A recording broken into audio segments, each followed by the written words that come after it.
भी हैं, लेकिन इस मतभेदों को आप विधानसभा तक से मत रखो, उस ऐवान तक इस मतभेद को मत पहुंचाना, वरना आपको पानी पिलाने वाला कोई नहीं मिलेगा, कोई नहीं मिलेगा। मैं देश के हर कोने में जाता हूं, क्या हालात खराब हो रखे हैं। अरे मजलूमों के साथ में कितना बड़ा जुल्म हो रहा है और हम जालिम ताकतों को मजबूत कर रहे हैं। 26 तारीख को अमेदा राम बेनीवाल को आप जानते हो, मैं तो इन्हें 10 साल से जानता हूं। जब पहली बार ये आरएलपी से टिकट लेके आए थे तो आरएलपी के सुप्रीमो हनुमान बेनीवाल जी मेरे दोस्त हैं। इनको टिकट बाद में दिया और उस पर्ची पर पहले उदाराम को और अमेदाराम को मेरे फोन नंबर लिख के दिए। उदाराम जी सीओ आए, रात को 12:30 बजे फोन लगाया कि आरएलपी के सुप्रीमो हनुमान बेनीवाल जी ने आपके नंबर दिया, आप हमारा समर्थन करो। मैंने कहा बाबा मैं अभी इतनी सियासत में नहीं हूं, मैं नागौर और अजमेर में कर रहा हूं, इससे ज्यादा आगे नहीं बढ़ूंगा। हनुमान बेनीवाल की मोहब्बत की वजह से और उनके अखलाक की वजह से मुझे पहली बार हेलीकॉप्टर में बैठना नसीब हुआ था। मेरे खिलाफ वन लॉकडाउन के अंदर एक केस बुक हुआ, पूरे देश में धारा 144 लगी हुई थी। प्रशासन ने, गैगल पुलिस ने मुझे गिरफ्तार कर दिया अजमेर से। पूरी कोशिश थी जालिमों को जेल में ठोसने के लिए, लेकिन आरएलपी के सुप्रीमो बेनीवाल ने अजमेर के महोदय एसपी से फोन करके बोला बंदा मेरा है, 10 मिनट में बाहर होना चाहिए। लाठा से भी ज्यादा ताकत रखता है हनुमान बेनीवाल। आपने कभी आजमाया नहीं है, आजमा के देखो उस मर्द मुजाहिद को, बहुत काम का है। और फिर मैं दूसरी बात ये कह रहा हूं, अगर आप अमेदा राम को वोट नहीं दोगे, इनके कोई फर्क नहीं पड़ेगा। राजस्थान में 40 से ज्यादा इनके एमएलए हैं, इनकी क्यादत आज भी मौजूद है। अगर दर और बदर की ठोकरें खाएंगे तो ये दाढ़ी और टोपी वाले और दलित समाज खाएंगे, इनका कोई फर्क नहीं पड़ेगा। इनके आज भी जिले में एक क्यादत करने वाला बंदा मौजूद है। अब हमारे ऊपर इल्जाम लगाया जाता है या जाटू के ऊपर लगाया जाता है कि जाटू ने हमको हराया। मैं जाटू की जानिब से भी आपको मैसेज दे देना चाहता हूं, जाटू ने हमको नहीं हराया।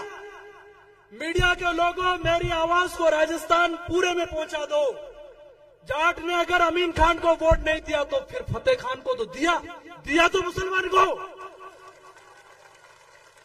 किसी भारतीय जनता पार्टी के जोकर को वोट नहीं दिया, मुसलमान को वोट दिया है, तो फिर जाटू ने कहां हराया। हम खुद आपसे टांग खींच रहे, दे धनाधन दे धनाधन। इसलिए वो लाठा वालों को और कैलाश जी चौधरी को 26 तारीख को कह देना बाबा जी का ठुल्लू। क्या बाबा जी का ठुल्लू बता देना। मैं तो वैसे ओवैसी साहब का चेला हूं, तो वैसे फायर ब्रांड हूं, ठीक है। अब एक शायरी बोलता हूं, उसके बाद में 2 मिनट आगे टाइम मिलेगा तो बात करूंगा। सोच बदल, मुख्य मेहमान भी आ चुके हैं। सोच बदलो, सितारे बदल जाएंगे। या फिर बेनीवाल जी के आने के बाद में पढ़ूं, थोड़ा शेर अच्छा है नहीं, उनके आने के बाद में पढ़ूं। अच्छा, सोच बदलो, सितारे बदल जाएंगे, नजर बदलो, नजारे बदल जाएंगे।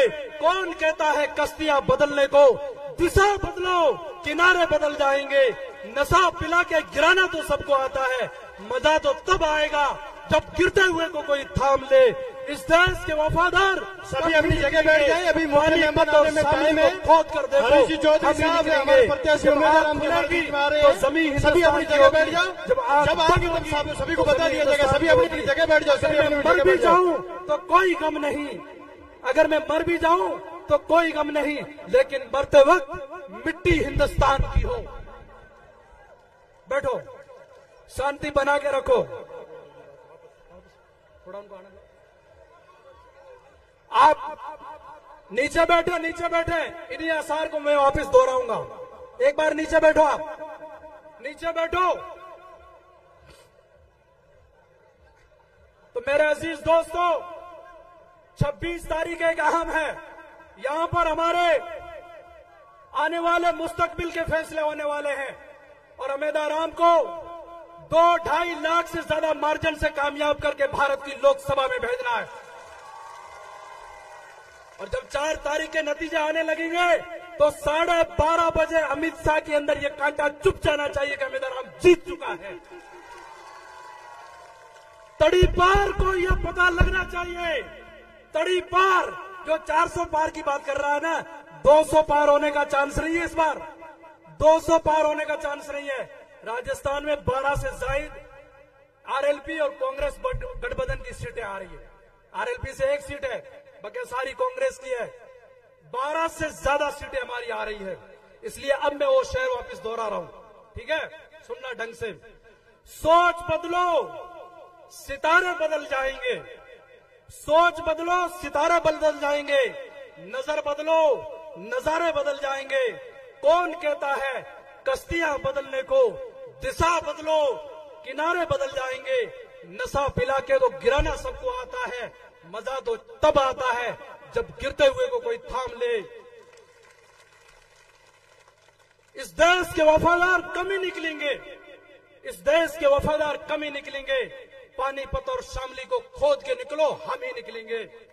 जब आंख खुले तो मिट्टी हिंदुस्तान की हो, जब आंख बंद हो तो यादें हिंदुस्तान की हो। अगर मैं मर भी जाऊं तो कोई गम नहीं, लेकिन मरते वक्त मिट्टी हिंदुस्तान की हो। एक बात कह के मैं अपनी बात खत्म करता हूं। आए दिन हमें यह कहा जा रहा है कि पाकिस्तान चले जाओ, तो हम क्या करते हैं? कर्जा किसी का बाकी नहीं रखते, सूद के साथ चुका रहा हूं। मीडिया वालों पहुंचा देना, सूद समेत चुका रहा हूं। ये बोलते हैं पाकिस्तान चले जाओ।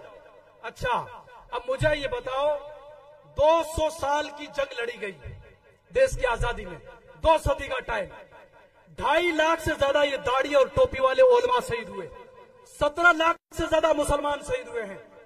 और देश में वही आरएसएस के खाकी चड्डी पहनने वाले सावरकर की औलाद एक दिन में अंग्रेजों को 10-10 चिट्ठियां लिखकर भेज रहे थे कि हमें जेल से बाहर निकाल दो, हम तुम्हारे सारे शराइत मानने के लिए तैयार हैं, सारे शराइत मानने के लिए तैयार है। लेकिन अंग्रेजों के सामने डटक ब्रिगेडियर मोहम्मद उस्मान के एहसान तले जी रहा हूं।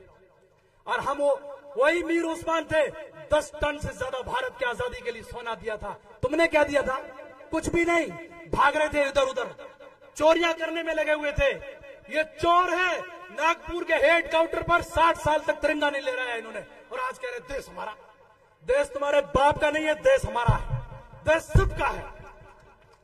देश तुम्हारा है, हाथ उठाओ, मोदी जी को बताओ भारत हमारा है। जय हिंद, जय भारत।